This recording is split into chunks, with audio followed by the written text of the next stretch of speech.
오늘 다니엘서 4장 말씀을 보시면 이 느부갓네살 왕이 다시 하나님의 경고를 받습니다. 그 경고를 받는 것이 이처럼 다시 꿈을 통하여서 경고를 받고 있는 모습을 볼 수가 있습니다. 느부갓네살 왕은 그 당시 이 바벨론 제국이 그 시대 가운데에서 최고의 강국으로 세워지면서 교만하게 되지요. 하나님께서 두 차례에 걸쳐서 하나님의 권능을 보여주시고 하나님의 역사를 보여주셨음에도 불구하고 느부갓네살 왕은 그 권능의 하나님을 잊어버리고 다시 교만하게 되었습니다. 그래서 하나님께서 다시 한번 이 느부갓네살 왕에게 꿈을 통하여서 경고해 주시는 모습을 볼 수가 있습니다. 그래서 한날 이 느부갓네살 왕이 꿈을 꾸게 됩니다. 꿈을 꾸게 되는데 이번에는 그 꿈을 기억하지 못하는 것이 아니고 그 꿈은 기억합니다. 그 꿈은 기억하지만 그 꿈이 의미하는 것이 무엇인지 정말 알지 못하여서 너무나도 괴롭습니다. 그래서 어떻게 합니까? 이 바벨론에 있는 모든 지혜자들을 다 부릅니다. 불러서 자기가 그 꿈에 대해서 이야기를 다 해주죠. 꿈을 이야기해 줌에도 불구하고 어떻습니까? 이 바벨론 지혜자 가운데 한 사람도 이 느부갓네살 왕의 꿈을 해석해 주는 자가 없습니다. 그러자 이제 이 느부갓네살 왕이 누구를 부릅니까? 이 다니엘을 부릅니다. 다니엘을 불러서 자기 자신이 꾼 꿈에 대해서 이야기를 다 해주죠.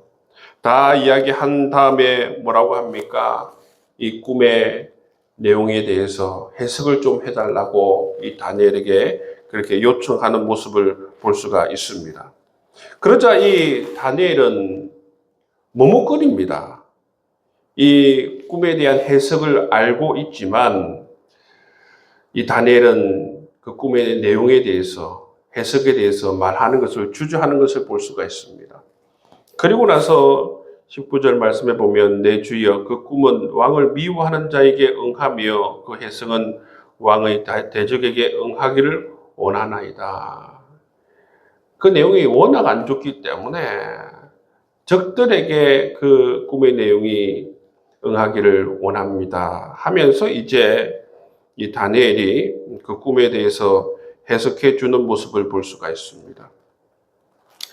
그래서 그 해석의 내용을 보시면 22절 말씀에 보시면 왕이여 이 나무는 곧 왕이시라 말씀하고 있습니다. 이 나무가 다른 것을 의미하는 것이 아니라 곧 왕을 의미합니다. 그렇게 얘기했죠. 여러분 이 나무가 어떻게 됩니까? 그루터기만 남겨두고 다 잘려나가지 않습니까? 23절 말씀에 보면 왕이 보신즉 한 순찰자 한 거룩한 자가 하늘에서 내려와서 이르기를 그 나무를 베어 없애라. 그러나 그 뿌리의 그루터기는 땅에 남겨두고 쇠 줄과 놋줄을 동이고 그것을 들풀 가운데에 두라. 그것이 하늘 이슬에 젖고 또 들짐승물과 더불어 제 몫을 얻으며 7대를 지내리라 하였나이다. 여러분 이 바벨론 왕이 교만하여서 하나님께서 어떻게 하느냐면 이 나무를 베어버립니다. 그래서 이 가운데에서 이제 느부갓네살 왕이 깨닫길 원하는 것이죠. 그리고 이 다니엘이 이 해석을 해주고 나서 뭐라고 하느냐 하면 왕이여 나의 가난한 것을 받으시고 공의를 행하시고 죄를 속하고 가난한 자를 긍휼히 여기심으로 죄악을 속하소서. 그리하시면 혹 왕의 자리가 장구할지 모르겠습니다. 이렇게 조언을 해주죠. 그럼에도 불구하고 이 느부갓네살 왕은 이 다니엘의 조언을 따르지 않습니다. 그래서 어떻게 됩니까? 그래서 하나님께서 예언하신 대로 이 하나님의 징계가 하나님의 심판이 이 느부갓네살 왕에게 임하는 것을 볼 수가 있습니다. 그래서 28절 이하의 말씀을 보시면 하나님의 이 징계가 느부갓네살 왕에게 임하는 것을 볼 수가 있죠. 그래서 이 느부갓네살 왕이 어떻게 되는 것입니까? 느부갓네살 왕이 쫓겨나서 32절 말씀해 보시면 들짐승과 함께 살면서 소처럼 풀을 먹을 것이요 이와 같이 7대를 지내서 지극히 높으신 이가 사람의 나라를 다스리시며 자기의 뜻대로 그것을 누구에게든지 주시는 줄 알기까지 이르리이다. 그래서 느부갓네살 왕은 거의 미친 자가 되어서 쫓겨나서 정신을 잃어버린 채 7년 동안 여러분이 들짐승들과 함께 보내게 된다는 것입니다. 여러분 이것이 무엇을 의미하는 것입니까?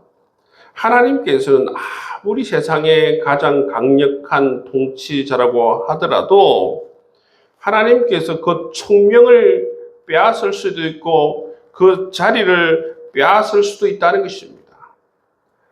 정말 미친 사람처럼 이처럼 그 권좌에 앉아있던 사람이 한순간에 미친 사람이 되어서 들짐승 가운데 7년 동안 그 하는 자가 될 수 있다는 것입니다.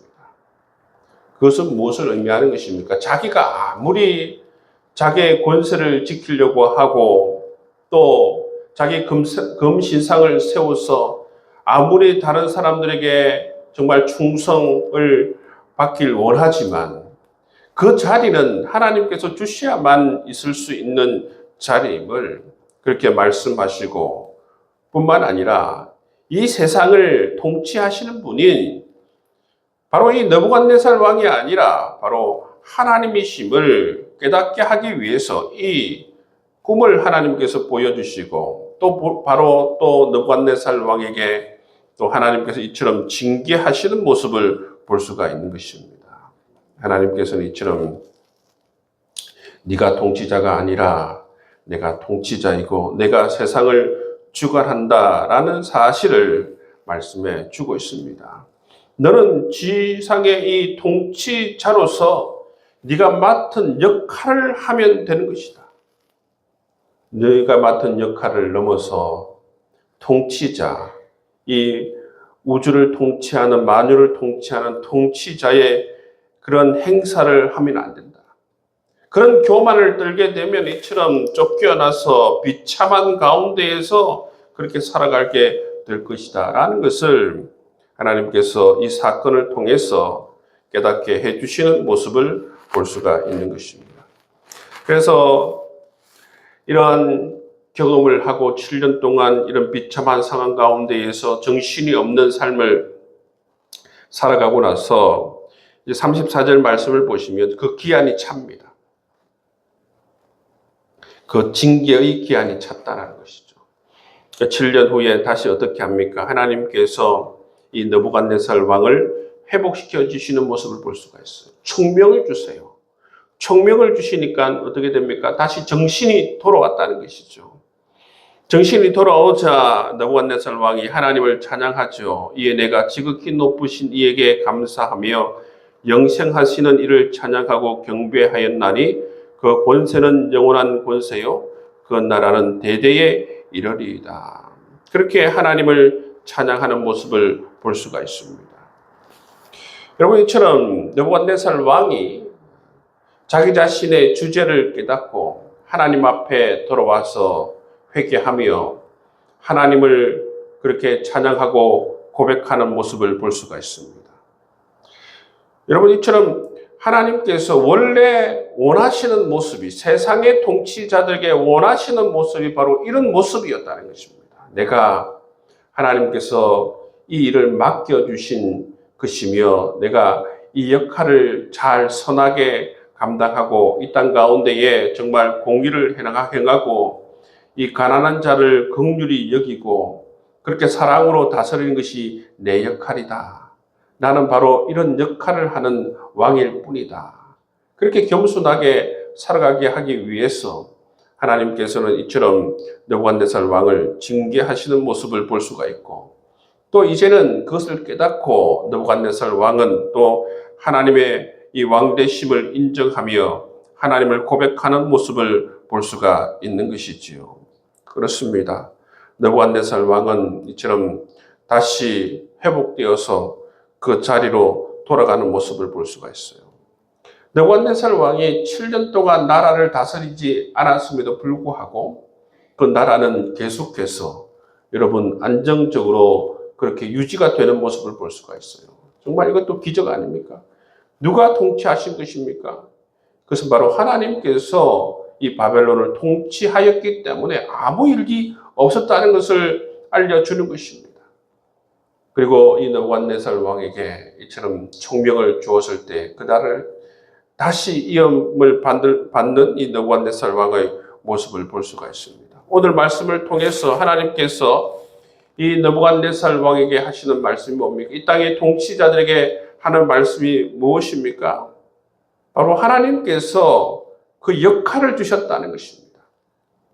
아무리 강력한 나라의 그러한 통치자라고 하더라도 하나님께서 그 역할을 주셨다는 것을 기억하고 그 역할을 겸손히 감당할 것을 하나님께서 말씀하십니다. 하나님께서 나라를 다스리듯이 이 땅의 통치자들도 하나님의 마음을 가지고 공의를 행하고 가난한 자들을 돌아보고 사랑으로 행하기를 하나님께서 원하시는 그러한 모습을 볼 수가 있다는 것이죠. 뿐만 아니라 자기가 이 땅의 진정한 통치자가 아니라 하나님께서 정말 야훼 하나님께서 온 세상의 통치자임을, 온 우주의 통치자임을 고백하며 그렇게 살아가기를 원하시는 그러한 마음이 오늘 말씀 가운데 있는 것을 볼 수가 있습니다.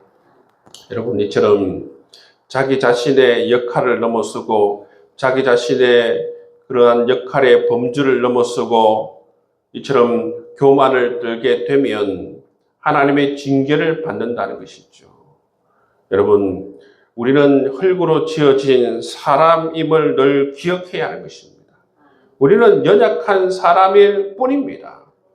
하나님께서 우리에게 지혜를 주시고 능력을 주셔서 정말 대단한 일을 일구더라도 사람들이 그것에 대해서 정말 대단하다 얘기할 때에도 우리는 겸손히 고백해야 한다는 것입니다. 그 모든 능력과 그 모든 지혜와 그 모든 은사를 하나님께서 주셨음을 우리가 깨닫고 고백하며 살아갈 수 있는 저와 여러분 될 수 있기를 바랍니다.